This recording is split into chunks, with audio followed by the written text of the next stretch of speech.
My parents gave my sister a beachfront condo and left me a rundown shack, sneering, maybe the salt air will fix your attitude. But when I turned it into a surf hostel, they wanted family profits. I had always been the problem child in the family. I suppose it wasn't that big of a surprise when my parents gave my sister, Ava, the spacious beachfront condo in Ocean Shores and handed me the keys to a crumbling shack by the same coast. But it still stung. Ava, with her perfect smile and flawless life, had always been the one they proudly showed off. Meanwhile, I struggled to fit in, always feeling like an outsider, always speaking my mind when I saw something wrong. To them, I was difficult. Ava had followed the rules, made the right choices, and built a life that was easy to admire. I, on the other hand, had questioned everything. I never wanted to follow the easy path. And yet, when they handed me the shack and threw in that cutting remark, maybe the salt air will fix your attitude, it hit me in a way I didn't expect. They didn't see me as someone who could succeed. They saw me as someone who needed to change. Ocean Shores wasn't much of a town back then, and the shack was a far cry from what I needed, both financially and emotionally. But I made the best of it. I loved the coast, loved the rhythm of the waves, the salt in the air. I decided that if I couldn't fit into their perfect family mold, I would carve my own way. I spent months fixing up the shack, patching up leaks, scrubbing the mildew off the walls, painting it bright and airy. It was hard work, sweat, cuts, and hours of exhausting labor, but I had a vision.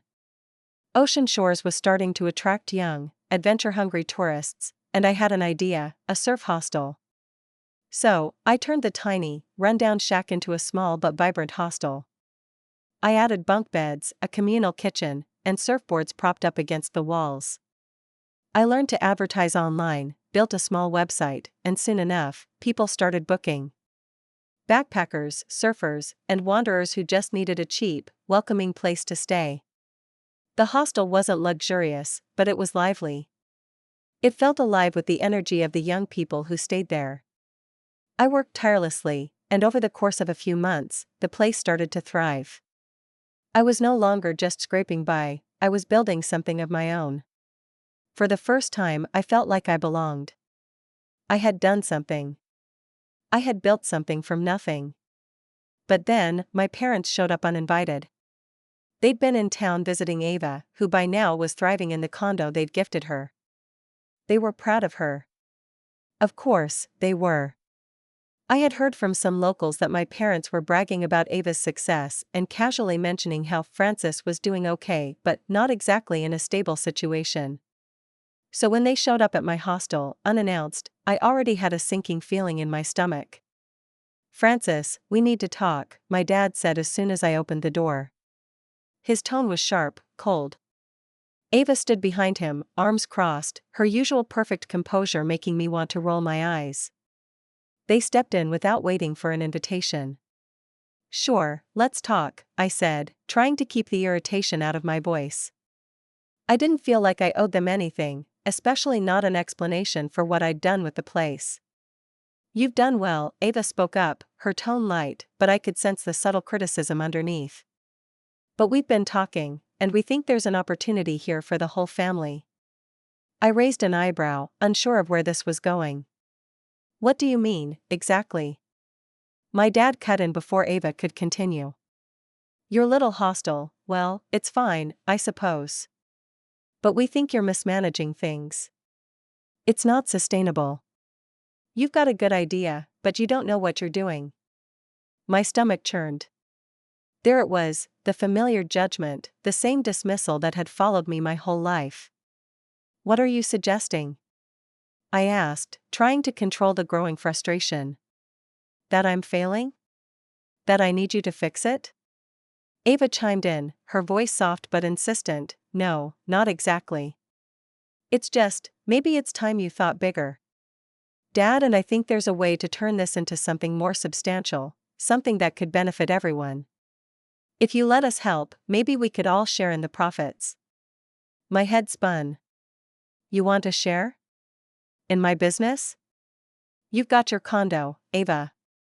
You've got the family business that you run with Dad. What is it you want from me?"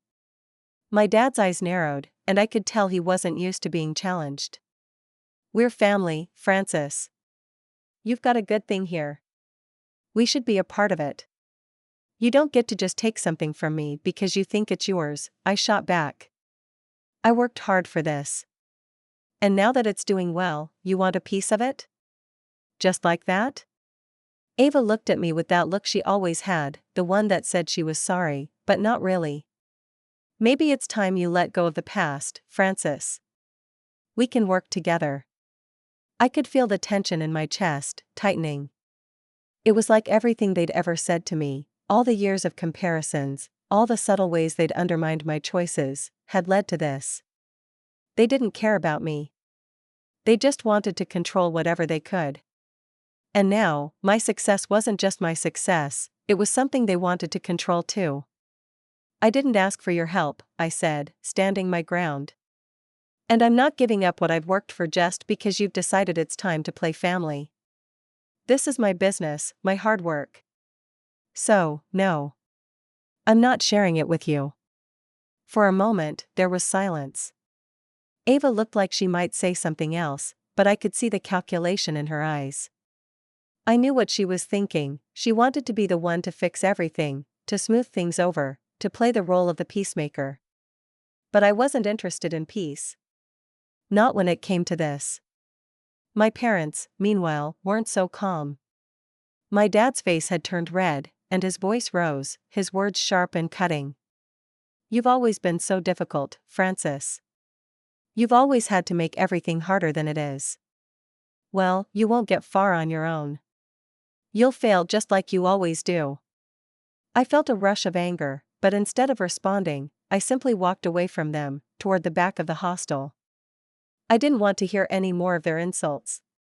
They had no idea what it was like to struggle, to build something from the ground up. To fight for something that was yours and yours alone. Ava stayed behind for a moment longer, her eyes meeting mine. There was something unspoken between us, a quiet understanding. She might not have been on my side, but for a brief moment, I felt like she saw me. Or maybe, she was just as tired of my parents' expectations as I was. The following weeks were a blur of stress.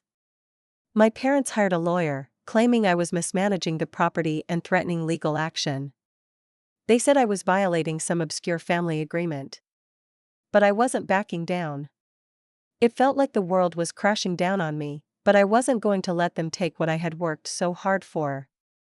I hired my own lawyer, one who understood the law and wasn't going to let my parents manipulate me like they always had. The legal battle dragged on for months, each step more exhausting than the last. But eventually, the court sided with me. The shack, the business, the hostel, it was all mine. My parents were furious, but there was nothing they could do. The weeks after the court decision were tense, but oddly peaceful. I felt like a weight had been lifted off my shoulders. The decision was final, and the hostel continued to thrive. The legal battle had drained me, but the success of the business made it all feel worthwhile. I threw myself back into work, focusing on the future instead of the past. For the first time in a long while, I felt like I was moving in the right direction. But the peace didn't last. My parents' fury simmered just beneath the surface. They avoided me, but there was no mistaking their anger when we did interact. They still couldn't comprehend how I had turned the shack into a profitable business, let alone how I had done it without their guidance. I stopped trying to justify my actions to them. I knew it was a losing battle. I was getting used to the distance between us, but Ava, she was the one I couldn't shake. Her silence felt like a betrayal I hadn't anticipated. After the court ruling, Ava and I hadn't spoken. She'd been quiet, almost as if she were distancing herself from everything. I tried calling her once or twice, but she never picked up. Then, one day, I saw her walking along the beach while I was working at the hostel. She looked different. More serious, but still, she had that same controlled demeanor. Her hair was pulled back, and she wore those expensive sunglasses, like she was trying to hide behind them. I walked out of the hostel and called her name. She didn't hear me at first, so I called again, louder this time. Ava. She turned around, and for the briefest second, her eyes softened. Then that familiar guarded expression returned. "What do you want, Francis?" she asked, her voice cool. It stung, but I tried not to show it. "I just wanted to talk. It's been a while." She hesitated, then slowly walked over to where I was standing, her shoes clicking against the sand. The sound felt distant, like it belonged to someone else. "I know things have been weird between us," I began. "But I don't want it to be this way. I don't want to lose you, Ava." She sighed, looking out at the ocean for a moment. There was a long silence between us, filled with tension that neither of us could escape. Finally, she spoke, but her words felt like a calculated response. "Losing me? You're not losing me, Francis. We've always been different. I just don't know what you expect from me anymore." I don't know what I expected either, I guess. I could feel my heart sinking. It wasn't the conversation I had hoped for. "You think I wanted this, Ava? To fight with you, to be constantly at odds with our parents? You think I wanted to lose what we had?"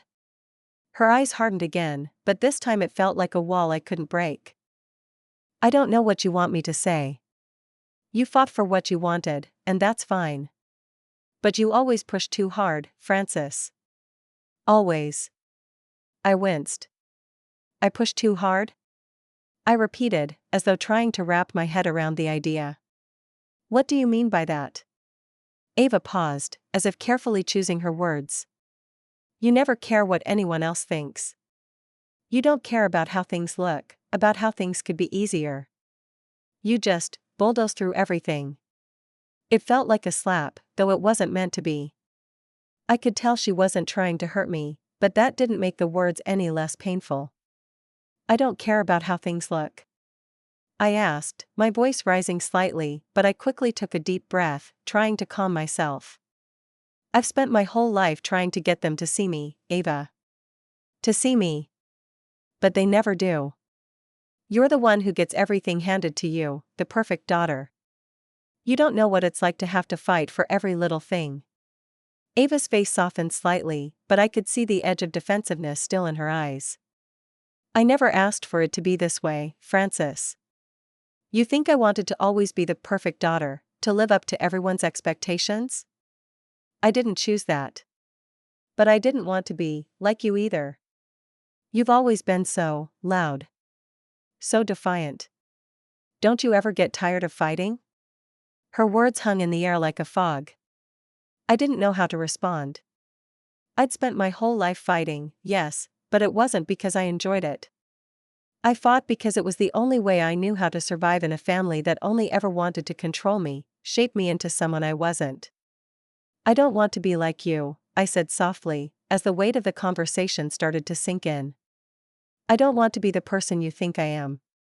I don't want to be angry or bitter, but I have to be who I am. And maybe that's what drives you away, Ava. Maybe it's too much for you. I don't know." There was a long silence, and for a moment, it felt like maybe, just maybe, she was seeing me. Really seeing me.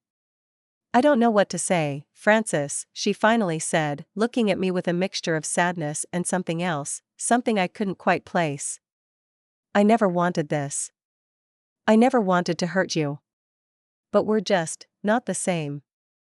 And maybe we never will be." It was like something clicked in that moment, something I had been fighting to understand for so long. We weren't the same. We never would be. And as much as I wanted us to find a way back to what we had to accept that this was who we were now. The lines between us had been drawn, and they couldn't be erased. "I don't know what the answer is, Ava," I whispered, taking a deep breath. "But I'm not going to apologize for being me. I never will. And I hope one day you understand that." She nodded slowly, her face a mixture of resignation and acceptance. She turned and began walking back toward the condo. I watched her walk away, the distance between us growing with each step. I wanted to call out, to beg her to stop and turn around, to tell me she didn't mean it, to tell me she still cared. But I didn't. I stood there, silent, watching her go, knowing that this was the beginning of the end of whatever had remained between us. It was hard, coming back to the hostel after that conversation. I felt like I had lost something, but I couldn't quite put my finger on it. Was it Ava?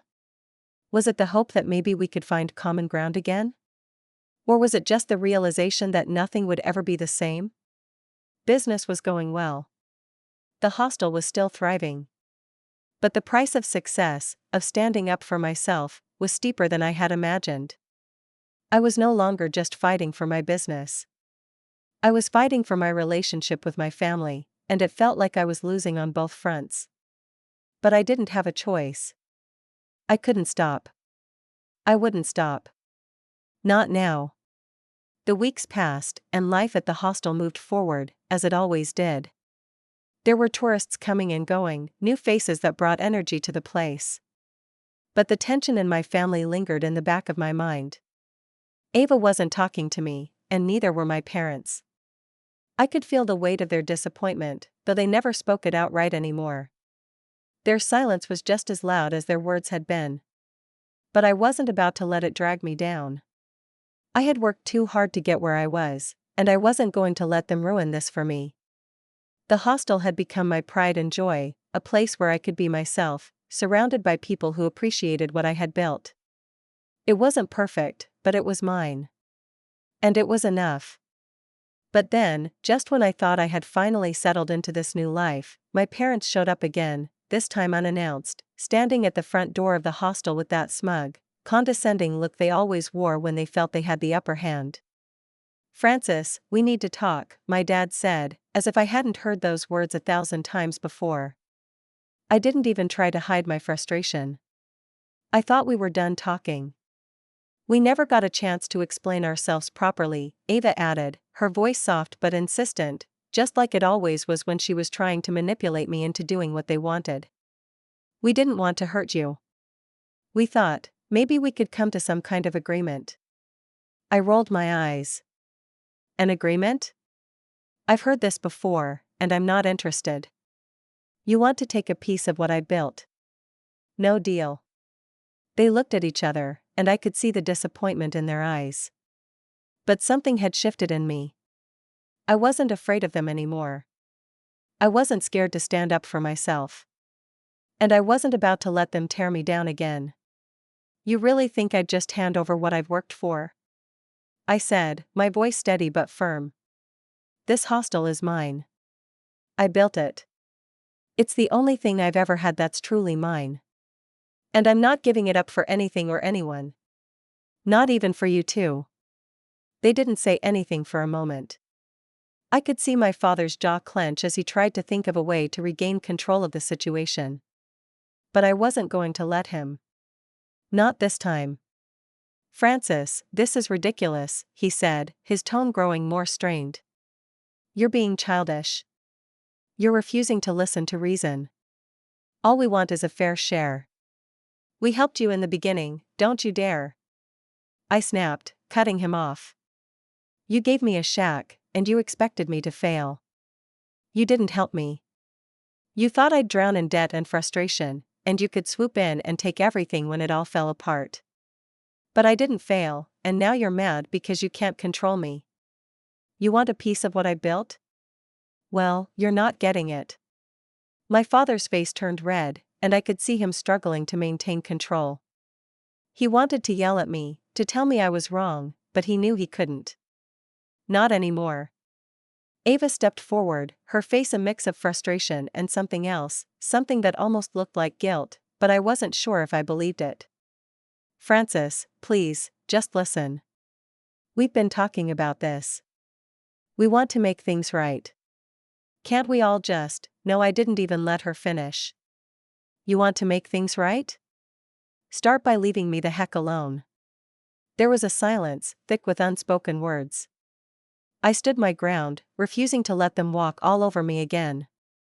And in that moment, I felt something shift inside me. It wasn't just about standing up to my parents anymore. It was about proving to myself that I was capable of doing things on my own, without their interference. Ava glanced at my dad, then back at me. Her expression softened, but I didn't think it was out of sympathy. It was more like she was recognizing something she hadn't wanted to see before. For the first time, she wasn't just playing the role of the dutiful daughter.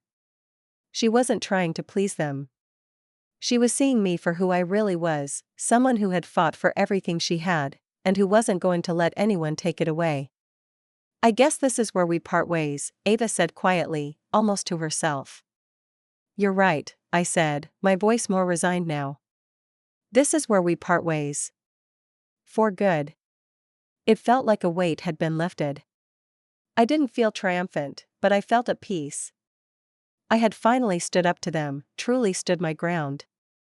And in doing so, I had liberated myself from their expectations. There was no more family business, no more trying to fit into a mold that wasn't mine. I had carved my own path, and I was proud of it. My parents left shortly after, neither of them saying another word. They walked away, and I never saw them again, not in the way I used to. There were no more family dinners, no more trying to please them. It was just me, my hostel, and the people who came through those doors. Over time, things started to change. Without my parents' influence, I was able to expand the hostel, offering more services, hosting surf camps, and creating a community for travelers who shared my love for the coast. Business boomed. I was no longer just scraping by, I was thriving. I was finally living the life I had always wanted. As for Ava, I heard through mutual friends that she and my parents eventually grew apart too. I don't know the details, but I heard they had some sort of falling out over the family business. Ava had inherited the condo, but I knew it didn't give her the sense of fulfillment that I had. She had everything handed to her, but I had earned everything I had. It was a subtle difference, but it mattered. Then, one day, I got a call. It was from Ava. She was hesitant at first, like she didn't know how to start the conversation. But eventually, she told me she had been thinking about everything, about how things had played out. She apologized for the way things had gone down, for the things she had said, and for not being there for me when I needed her the most. It wasn't a grand gesture, but it was enough. It was the first step toward healing, and that's all I could ask for. I didn't forgive her right away, but I appreciated her reaching out. And slowly, over time, we began talking again. Our relationship wasn't perfect, it was different now, but it was ours to rebuild in whatever way we chose. As for my parents, I never heard from them again. And in a strange way, that was the most satisfying part of all. They had tried to control my life, tried to take what was mine, but in the end, they lost. Not because of revenge, but because I had something they couldn't take away, my independence.